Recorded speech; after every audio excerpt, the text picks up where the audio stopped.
Hi, everyone. Welcome to Ardexia series, speaking to experts in the digital health and clinician space. I'm Dr. Aditi Joshi, and this is where we're going to cut through the hype to explore healthcare innovation that actually works. Each of these episodes, I talk with leaders and practitioners navigating digital transformation, AI, telemedicine, RPM devices, or systemic changes. And we're going to talk about real stories from the trenches and practical strategies for creating healthcare change people can trust. So let's get started. Today, I'm super excited to speak to my friend and colleague, Dr. John R. Dayton, who's also a fellow emergency physician and healthcare innovator with nearly 20 years of clinical experience. At Stanford, he co-led one of the first academic private incubators and served as the inaugural innovation fellow in emergency medicine and a biodesign fellow. His expertise spans digital health, AI, and product development, with experience as an advisor, investor, and founder. Dr. Dayton practices with Intermountain Health, advises Intermountain Ventures, and serves as an assistant professor at Stanford. He is currently raising a healthcare innovation venture fund and co-authoring innovation in emergency medicine with Elsevier. I don't even know how to say that. But thanks, John, for being here. You know, you and I go really way back, so I'm really excited to have you. Absolutely. Thanks for having me on your show. All right, John. So let's start up. I want to talk about the bridge of academics and industry. You and I both have worked in both spaces. And as you co-led one of the first academic private incubators at Stanford, what made you realize, we need to bridge the gap between academia and industry and medicine, really? And what were you seeing that wasn't working? Yeah, it was a unique opportunity because we were able to align a lot of goals and values and bring with that looking at future opportunities and technology. Every ER has a situation where they're evaluating what kind of tools they're going to use, what's going to be successful.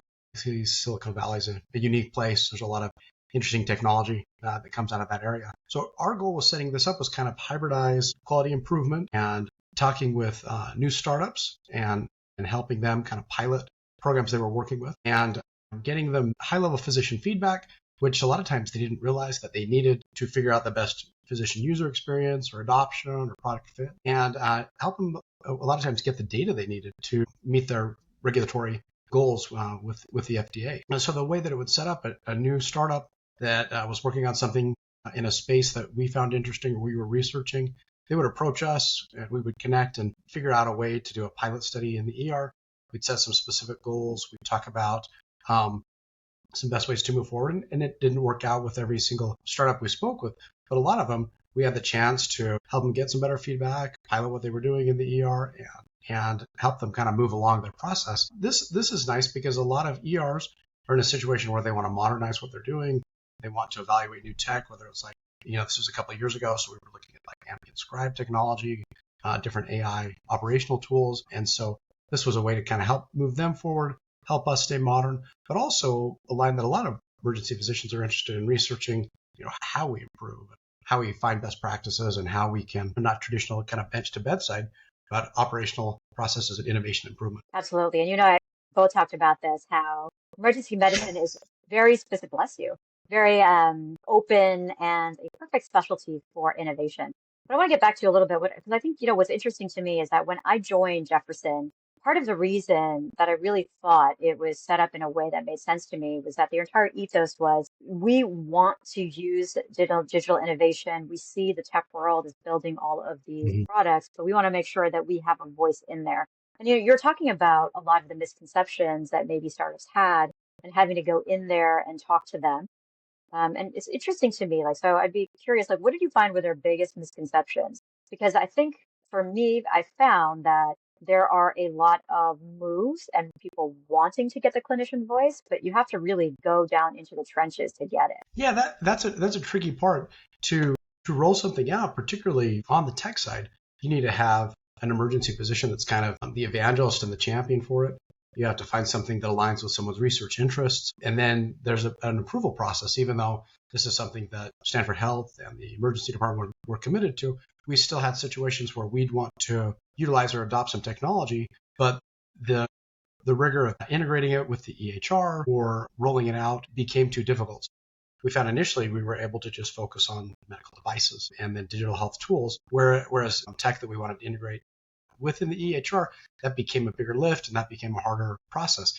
As a result, there were companies that we wanted to look at that we weren't able to fully partner with. Luckily, they ended up working with great places like Mayo or other groups. But it's interesting, even when you have everyone aligned and you have everyone saying this is a common goal and you have a champion for research, a lot of times there's still red tape that can get in the way and delay. Absolutely. It's not just one thing that causes this problem, right? It's going to be a whole host of things. And, I was following a thread recently where someone was talking about the fact that if leadership changes, like you were mentioning also that you have to have that clinical champion, but oftentimes some of these digital health innovations tend to go away, right? So they may not be able to work well, or they just tend to disappear. And so what you're talking about is really true. You need all of those different avenues for that to work. But taking, a little bit of a left, because you do a lot of work with AI in emergency medicine. You mentioned that you're writing chapters for innovation in emergency medicine. Just so everybody has an idea, what's one AI application in the emergency department that's actually ready to go? And one that you think is a little too early yet? Yeah, great question. Everyone's excited about the clinical decision support tools because that's where you hear all the research, and that's actually hear the research. This AI performed better than medical students on residents on this test. And a lot of times that's like a great lead and it gets folks interested, but it doesn't quite tell the whole story. So I'm really interested in clinical decision support tools that actually are meeting that criteria. And Open Evidence has been amazing. They've obviously been able to raise a lot of money, but I think their success has come down to partnering with specialty societies, academic centers, journals. So they have the street cred. For something to move forward with physicians, we have to feel like it's going to work. We have to feel like it's going to save our time. It has to integrate with our workflow. It has to add value. For the most part, anything that's going to requiring a separate app or a separate screen, that a lot of times that's too big of a hurdle in our busy workflow. You look at companies like MD Calc, and they're actually an outlier. They're so valuable and they're so used that I'll open up an app or I'll open up another screen because it's such a useful tool. Back to Open Evidence, I think because they passed the smell test, anytime you use it, you see that it references articles talking about its recommendation. I use it a lot to write patient discharge instructions. A lot of the ones that we have are kind of anodyne and don't necessarily have specific information. They try to become so broad to the point that they're almost unhelpful. And so I'll use it a lot for personalized discharge instruction, and that helps when you can customize it by the patient's reading level or even the patient's language. Another one that's very good in that space is VeriHealth. So I've been using that as well.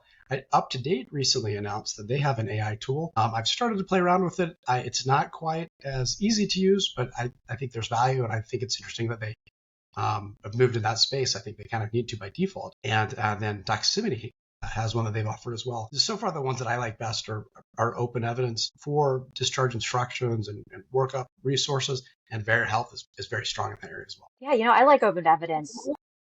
I totally agree with you. Oh, I apologize. I like that you can see where the research is coming from, right? Everybody's particular worry is that you don't know where it's coming from. It's not from journals. AI is hallucinating, and Open Evidence has solved that problem. You're right? But we all are a little bit risk averse. So I remember just looking into it and just really checking, where is this coming from? Where's this information? But I really like what you said about that it takes away part of the portion of your work that would take a lot of time, right? To try to personalize this care that has helped it make it better for both you and the patient itself. Yeah, that's a big goal of mine. I feel like if you see a patient, you do a big workup, and then you can't give comprehensive information with discharge, then they're more likely to bounce backs. They're more likely to not understand what they're doing, or they're question whether they fill the medication or follow up with the physician you recommended. I think this is a way that they feel committed. They feel it's like personalized for them and useful.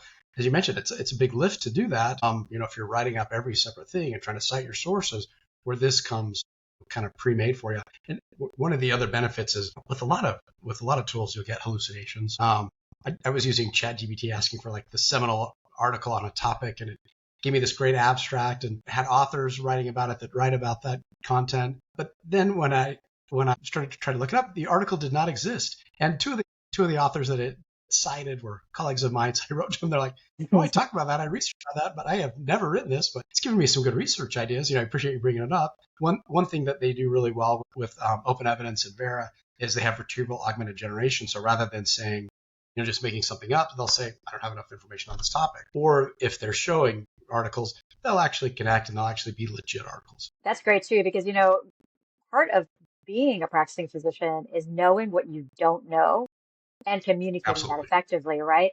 But ChatGPT, like your example, it doesn't do that. It just makes it up. Whereas if open evidence can say, I need more information, I don't have it, that's exactly, it's actually doing what we're Yeah. doing in clinical practice. And just two quick thoughts on that. I was talking to my colleague Christian Rose at Stanford, and he had a really interesting philosophy. He says at the core, emergency doctors need to be aware of a lot of things. They need to be able to find the best resources to get the information they don't know. And then they need to formulate, an evidence-based plan for how the patient can move forward.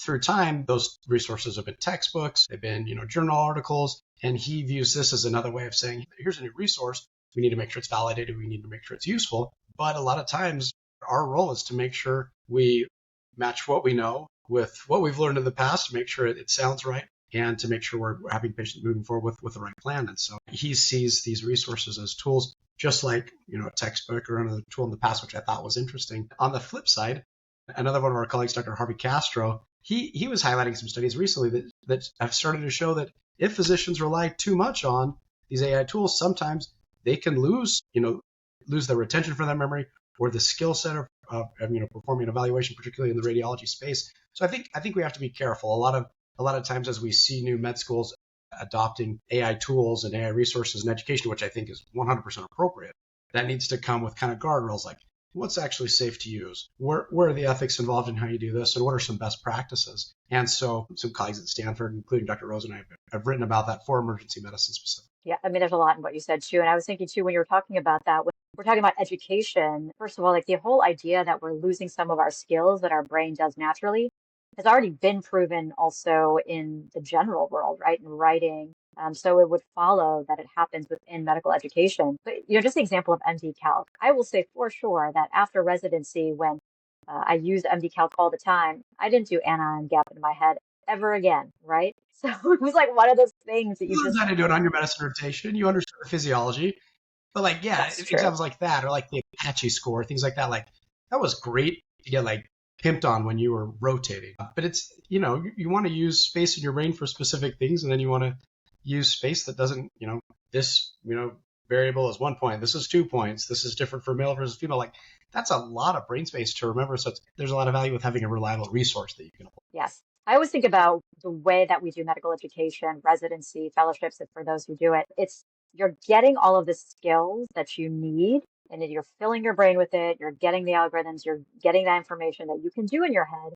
And then eventually you don't necessarily need to do it that way, but you know that you can if you have to. And I think that's the perfect way to think about it. Um, Yeah, so I was going to say along those lines, it's kind of like a calculator. Right? Kids go to school, they need to learn their times tables, they need to learn their long division, that sort of thing. And after that, you can start to use a calculator and you can use other tools, as you learn more advanced math. But if you're just relying on the calculator to get that, that's going to cause problems with building on the future knowledge that you need. So it has to be a situation where we learn the material, we understand it, we know it, but we can still utilize those resources to help kind of jog our memory with something that we're familiar with. absolutely. And we could talk about this forever, but I really want to I want to pick your brain on this whole idea about innovation. So, you're raising a venture fund. You're evaluating healthcare innovations, what to invest in, and what you believe is going to help achieve clinical adoption versus just pilot success. So, what are you seeing and what are your criteria to make sure that it's not just some flash in the pan? This is actually going to Yeah. be used for us for long term. Yeah, so traditionally with companies, you evaluate for investment. You talk about the T's, right? Is this the right team? Is it the right time? Is it the right technology? What's their total addressable market? You have to dig a little deeper in healthcare, and I kind of use a framework of some P's as well. What's their intellectual property? A little bit fudged on that one, but to get to property, what are their pilots like? Do physicians like using it? Do patients like using it? What are their publications? Have they validated that what they're using helps clinically? Does it beat the gold standard? Does it match the gold standard? Is it cheaper than the gold standard? And what is their product clearance, at least the regulatory strategy? If it's something that's going to require FDA clearance, what are they doing to look at that? And if they're wanting to get paid for what they do, which is why a lot of the 2021 digital health bubble kind of popped, is you need to get to the point where you can get clearance by Center for Medicare and Medicaid. And insurance will follow that, but you have to show that something works. You have to show that it's cheaper. You have to show that it's that it's better a lot of times to get your adoption and to get covered for what you're doing. So these are some kind of very specific things for healthcare that I think they all need to be evaluated and monitored. So I really focus on the regulatory clearance. I focus on what kind of intellectual property that they have. How big is their moat? Is it something that they can say, we're the ones doing this, and that's enough to kind of scare their companies away or mark where they are in the market?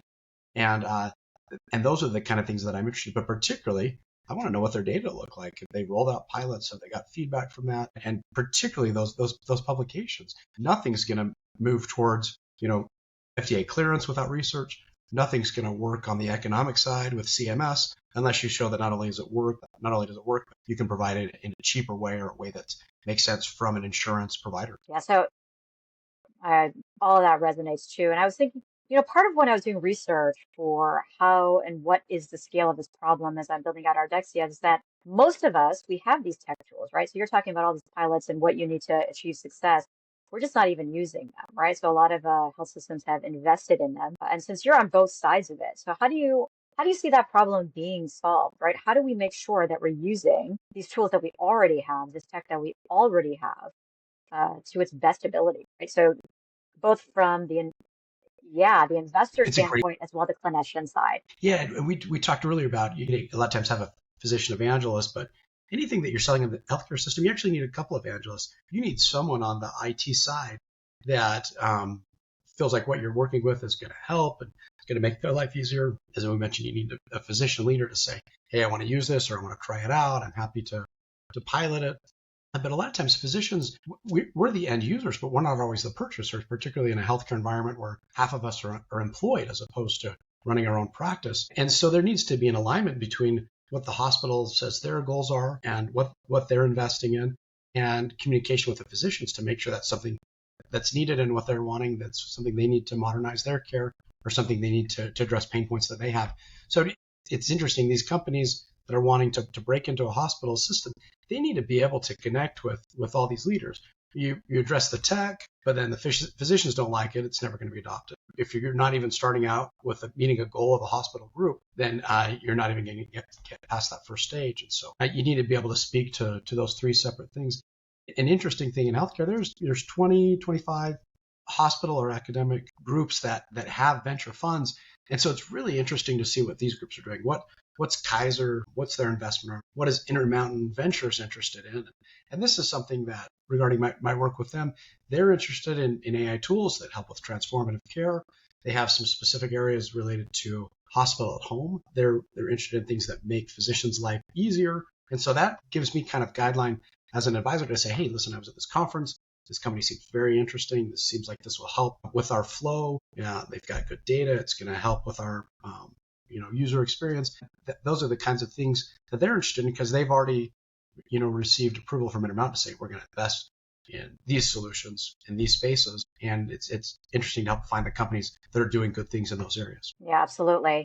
And there's a lot to be said about this entire idea of working with diverse stakeholders, making sure that their input matters, and then also maintaining that, sustaining it. And I know that we could talk about this topic forever, but I want to know from your perspective, you gave us the ideas about what Intermountain's looking for, but what are you seeing and what are you looking at right now that healthcare organizations should know about approaching innovation today from your perspective? Yeah, and so you can kind of take the flip side of that approach from a startup. If they're looking at getting traction, if they're looking at getting pilots, the most helpful thing is not to just scattershot your pitch deck and hopefully someone is interested and you make this serendipitous connection. The best thing is to be really, really intentional. If you're working in a specific area, find the hospital groups or find the investors or the technologists that are interested in moving that forward. Those are the people that you want to work with. Those are the partnerships that you're interested in forming. And so that kind of gives you a good idea. If you can look at an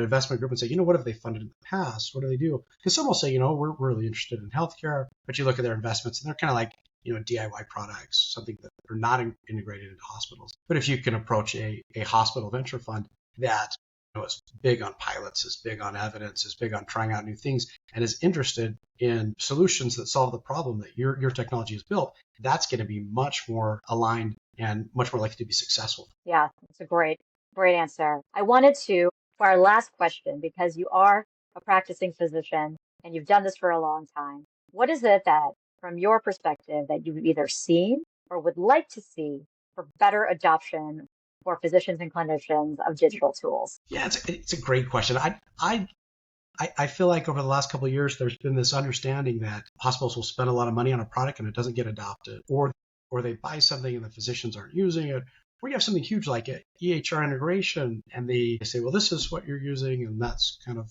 the end of the discussion. I think it's a lot more useful to involve physicians to discuss, what are their pain points, what are their user experience needs, what are they hoping for. You can contrast how EHRs were kind of rolled out in a very clunky fashion 10 years ago.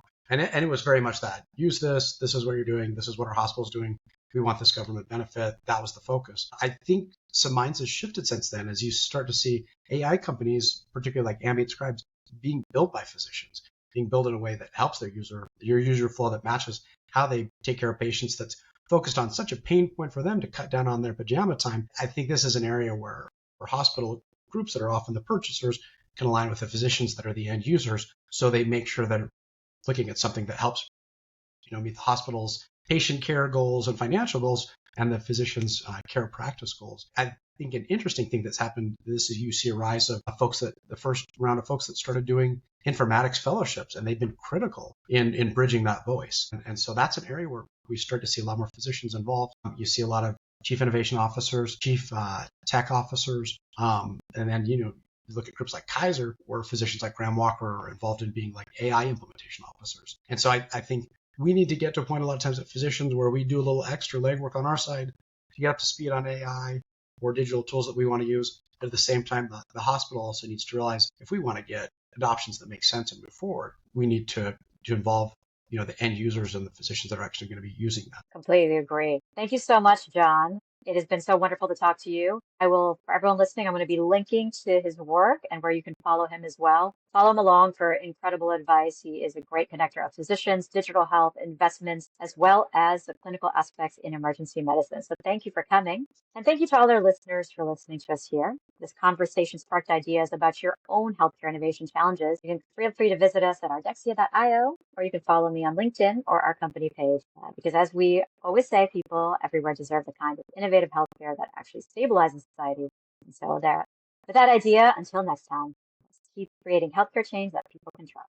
Thank you so much, John. Hey, thanks for having me. Always great to see you, Dee Dee.